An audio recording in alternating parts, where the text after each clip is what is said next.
What's up, guys? If you are returning, welcome back. If you are new here, my name is Devontae Kelly, and I'm a first grade teacher in the Tennessee area. And if you did not read the title of our video, today is going to be a class tour video. Now, this week I wanted to live in it for a little bit before I gave you the actual classroom tour video. That's why I kind of put the open house thing in before this one, because I wanted to make sure what I showed you in our room I liked for this group. It works for this group. We know that what works for one doesn't work for another. And so I wanted to kind of troubleshoot some things, make sure that everything's good.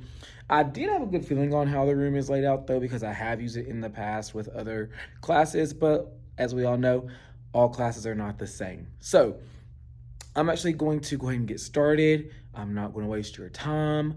I'm going to stop talking right now and get into it. All right, so our classroom is kind of broken up into different sections or zones. I'm just going to talk about them by zone and then give you kind of the overview at the very end. So the first thing we're going to talk about is the door for arrival and dismissal. So this is the door that leads to the hallway. Obviously it's closed because it's the weekend and the alarm is set. And so I will not be stepping out there, but kids will walk in, and the first thing that they'll do is they will turn in their folder in the little bin right here. They'll go back in this area. This is where they put their backpacks. So everybody has their own backpack crate, has their number on it, so that way they know where their backpack goes. This year, I only have 16, so these three are empty for right now. And then you might notice there's some things in there. This is also where they keep their extra clothes. So if they have an accident, if they have a spill, and they need to change their clothes, this is where we keep them. They know they're there. They can go and change anytime they need to. So they'll come in this way, put their stuff away. They'll come back out this way, and then they'll come back over here, and then they'll make their lunch choice. So we actually have 2 lunch choices now this year. We've not had that since before COVID. So what I do is I just put the 2 choices side by side, because we do not submit the 2 choices differently. We just put one bulk order for lunches, and then they just tell the cafeteria workers which one they want. So I put the options there. So if they're a school lunch, they'll take their magnet and just move it under right here in this little area for school lunch. If they're a lunchbox, they'll take their magnet and move it down towards the bottom. And then once they're done with that, they've done their things for getting unpacked. They can grab a morning tub, which is right down here. They can take it to their seat. So that's kind of what this area is. Right here is also where we have our laptop cases. We're going to actually start using those this week when we do our iReady testing. So inside the cabinet, it's just all of our laptops. I have them numbered for their space. There are numbers on the laptops, and there's also the same color for their charger, so that way they know which one is theirs when they need to plug it in. And that is the arrival and dismissal area. I also have this space open right here because this is where we line up. So we'll have our line leader at the front, and then we've been practicing our line order all week, the first week, and it's kind of weird. It's shaped like an L. They'll start here, and then once they hit the laptop case, it comes down this way. And so we've been practicing that when we dismiss into the hallway. All right, now you'll see this big area right here. This is their table areas. So I have 5 tables in the room. You'll see each table is a different color and their own number. And what I really like about this is I love having tables. I know I've talked about this in another video. I despise having desks. They get junky, they get messy. There's stuff in there for weeks, if not months at a time, and it's just disgusting. So with tables, they keep it clean. I can always see if they need to clean up an area or not. So you might notice at each table that there are pencil pouches that are hanging off of them. Those are actually hooks underneath the table that I put on there. They came from Amazon. I got like 30 in a pack, and I just put them at each spot where I have kids sitting. And it's just a way, again, for them to keep their tables clear. When we're using our pencil pouches, we'll just pull them off. All their school supplies that they need are in here. They'll just take out that school supply, zip up their pencil pouch again, and put that pencil pouch right back on the hook. It's an easy way, again, to keep the table clean and clear. Anything that's not needed is put away, and it just makes my heart happy to know that they have a clean area. And hopefully it makes their heart happy too. But again, like I said, pencils, crayons, scissors, glue, clever badges for when they need to get on their laptop. Their clever badge also doubles as their lunch tag. So if they're a school lunch and they need to know their lunch number, that's on there. They can grab it for lunch if they need that help. So just again, all that stuff in one place keeps it from getting cluttered, messy, disgusting, all that stuff. So here's all 5 tables. Back here, the bulletin boards are empty, but this will be usually used for writing when we get into our writing. This big board will be where we have our sound wall, and I'm gonna do it a little bit different. The past 2 years, I went to the sound wall with the Val Valley and all that stuff.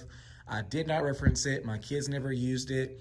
So what I'm gonna do is I'm gonna revert back to my previous sound wall. You might have seen that in my first videos where it has a card for each sound, and they're broken up into short vowel sounds, long vowel sounds, blends, digraphs, magic E, vowel teams, all that different type of stuff. And I think that we'll be referencing that a lot more than what we did with the Val Valley. And then there'll be an extra little space right here. I've kind of already mapped out how big it'll be. It'll take it to these little clear pouches right here. But on the other side of that is a place for me to put an anchor chart for any phonics skill that week that I want to make a anchor chart for. This board right here is usually used for science and social studies. So if there's anything that I want to put up for that, it'll be on that board.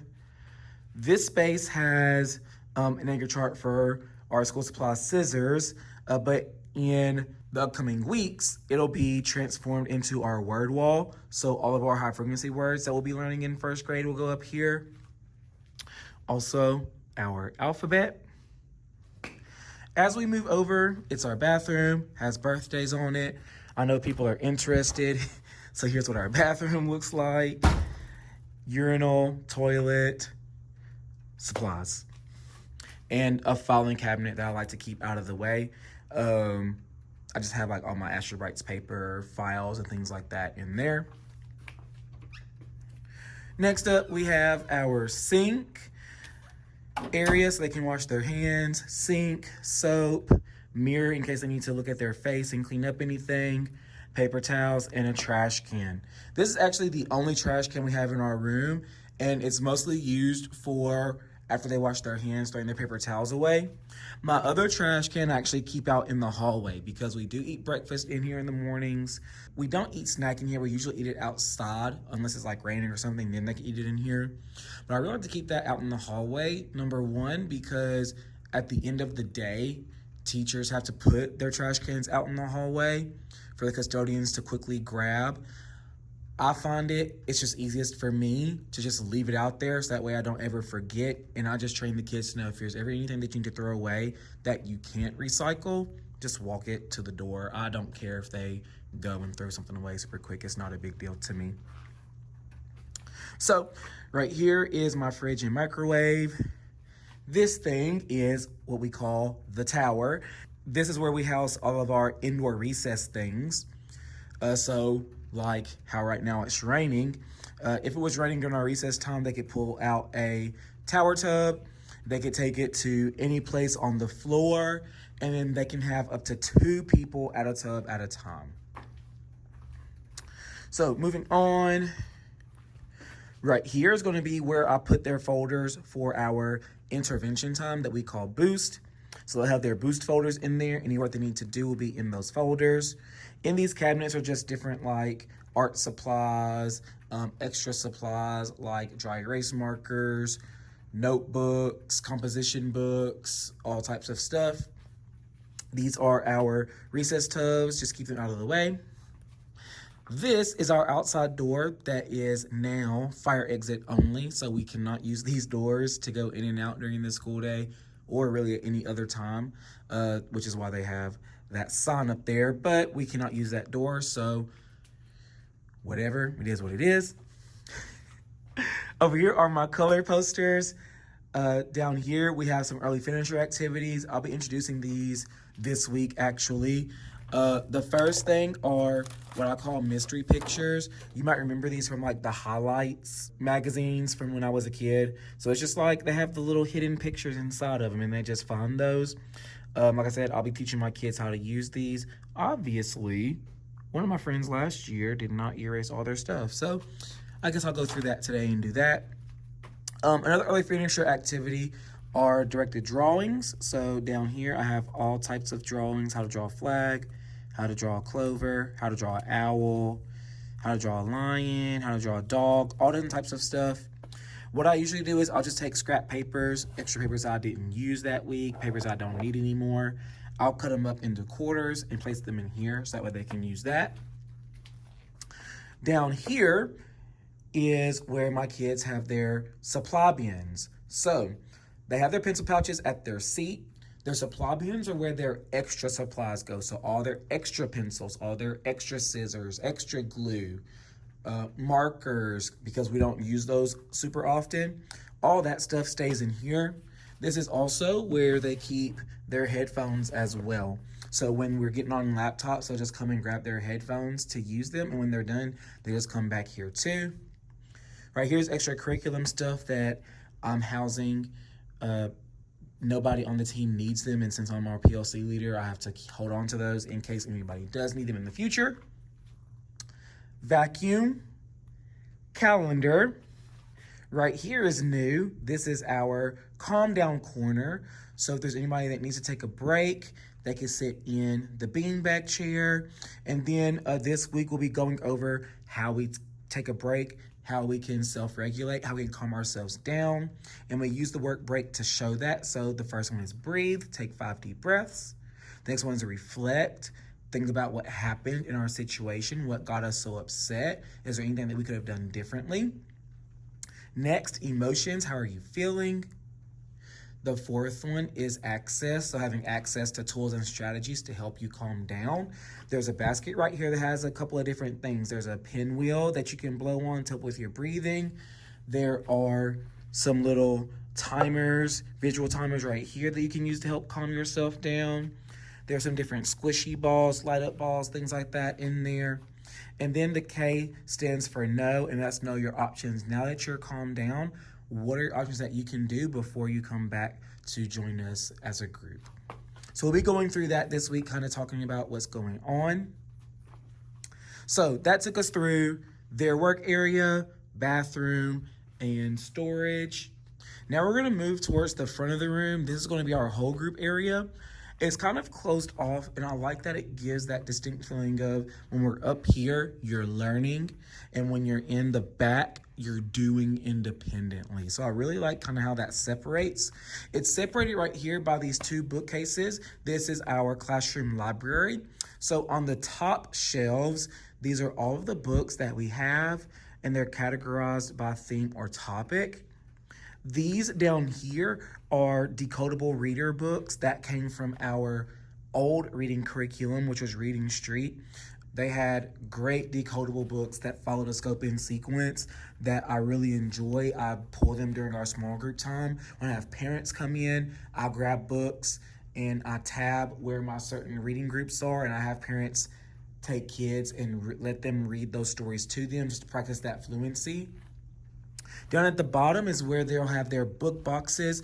This is where they'll have any workbooks that they have, like our math workbooks, reading workbooks, any folders that they'll need, and things like that. Also, if there are any books that they want to hold on to, like if they're not finished reading a book or they want to read a book over again, instead of putting it back in the book bin, they can put it in their own book box. Oh, wow. They could put it in their own book box so that way they can reference it later. And then the bottom, these 2 right here are just kind of like for books that I can't fit in the book boxes. These are more decodable books that I have not put out just yet, so there's that. This is our big colorful carpet. I love how everybody has a square that they can fit in and stay in. I also love how there are twice as many squares as I have students, so I can spread out the friends that don't need to be by each other. Always awesome. So on this bookshelf right here, you'll notice it's kind of empty, but as the school year goes on, this will kind of be where I'll put supplies that I'll need at an arm's distance. So like this week we played a math game and we needed counters for it. So I put it right there so that way when it was time for me to pull that out, it's at an arm's distance. I don't have to kind of go in my back area, shuffle through all the stuff. It's right there for me, ready to go. Right here are clipboards, and then some more games that we have. I do have a system for grabbing clipboards. So I know I talked earlier about how in their pencil pouches, they have all the materials that they need. What they don't have are dry erase markers. So because we'll use them for a bunch of different things that aren't necessarily going to stay at their seat. So like I said, clipboards are on this side. And then I have markers and erasers in this top drawer right here. Whenever we need to grab these things and we're on the carpet, what I do is no one sits on red because that's my walking space.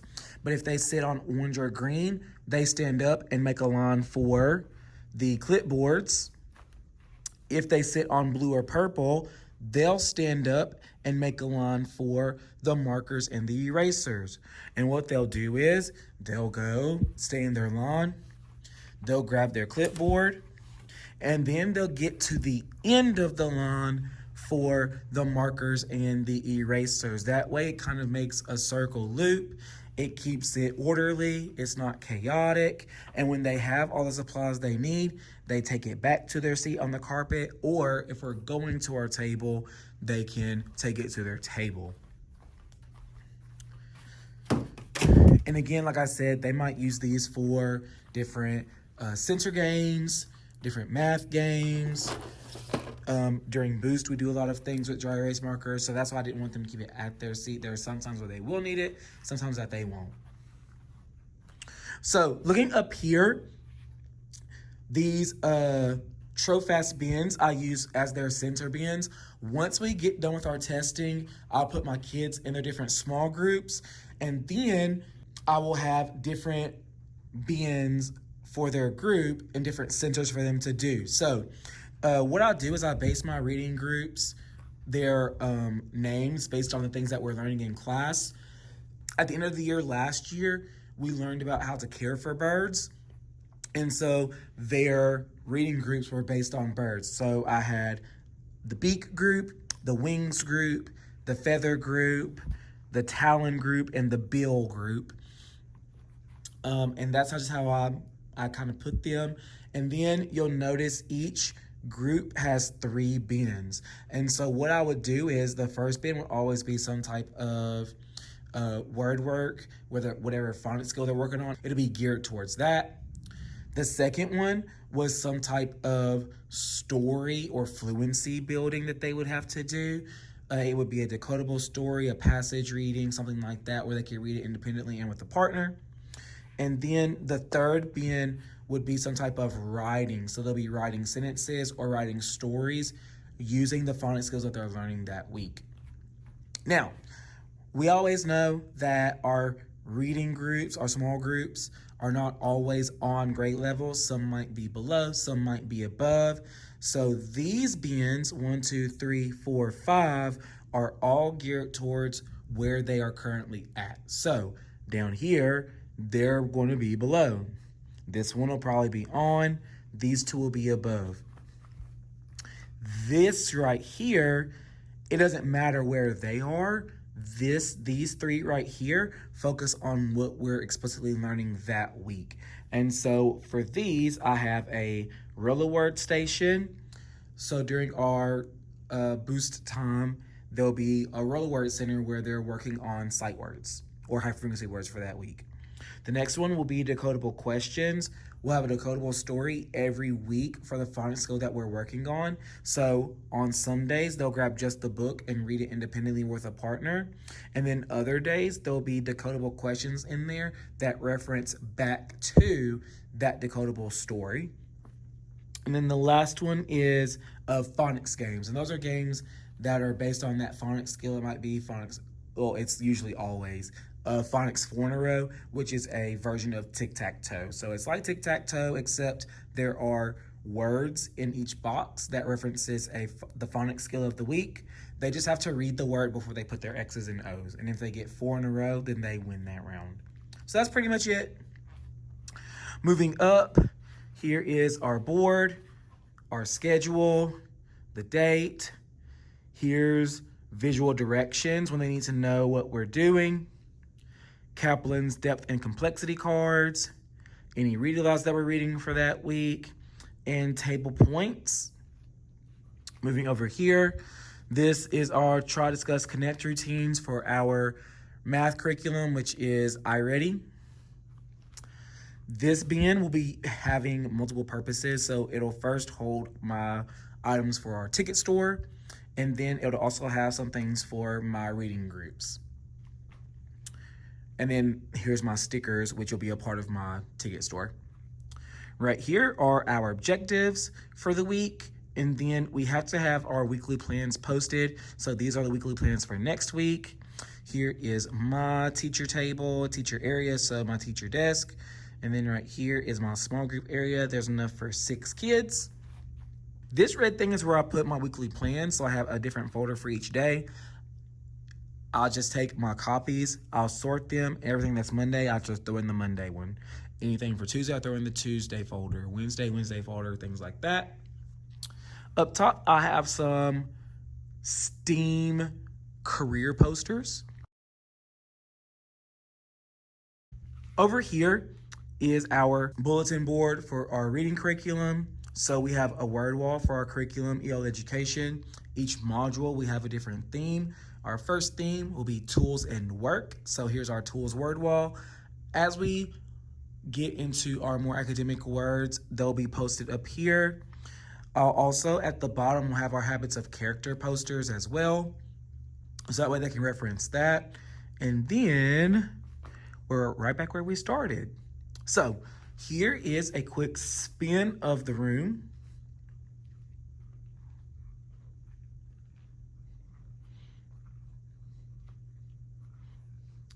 And I will also put in some pictures of some different areas just that way you can get a closer look at it.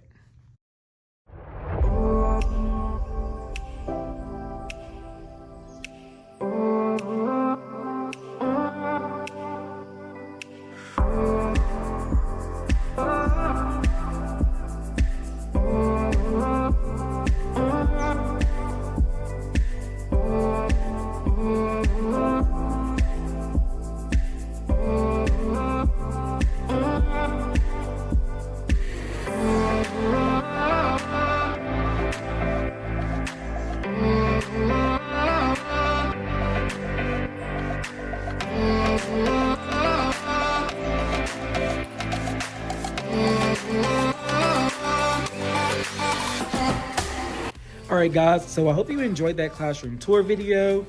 It's always funny, as I was going through everything, I just kept thinking in my head, like, man, my room looks and feels so big. I've actually been watching a couple of other people's classroom tour videos on YouTube, and I always thought in the back of my head, like, oh my gosh, a room looks so small. And so for me to see what their room looks like and then look at what my room looks like, I just feel like my room looks gigantic. But you guys tell me what you think. If you think my room's big, let me know. If you think it's small, let me know. Anyway, hope you guys enjoyed it, and I will see you guys in the next video. See ya.